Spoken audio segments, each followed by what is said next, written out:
જે જુલાઈ મહિનાનો mobile સબસ્ક્રાઈબરનો base છે એ પણ વધ્યો છે। એરટેલ અને જીઓના ગ્રાહકોમાં એક મોટો વધારો થયો છે।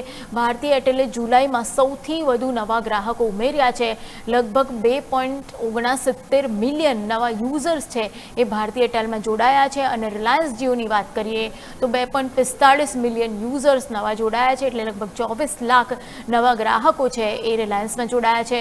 ટ્રાઈ અનુસાર દેશમાં કુલ જે વાયરલેસ સબસ્ક્રાઈબર્સ છે એ વધીને 1287 મિલિયન થઈ ગયા છે, એટલે ખૂબ જ મોટો આંકડો છે। વોડાફોન આઈડિયાના ગ્રાહકો પણ વધીને 199 મિલિયન થયા છે। બીએસએનએલનો યુઝર બેઝ છે એ વધીને 93 મિલિયન એટલે 9 કરોડ જેટલો થઈ ગયો હોવાનું અત્યારે સામે આવી રહ્યું છે। એમટીએનએલે જુલાઈમાં 5744 સબસ્ક્રાઈબર્સ છે એ ગુમાવ્યા છે।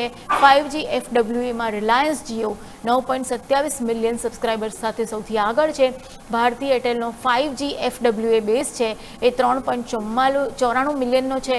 M2M સેગમેન્ટમાં ભારતીય એરટેલનો દબદબો હજુ પણ યથાવત છે અને market to market cellular connection વધીને 137.70 મિલિયન પર પહોંચ્યા છે।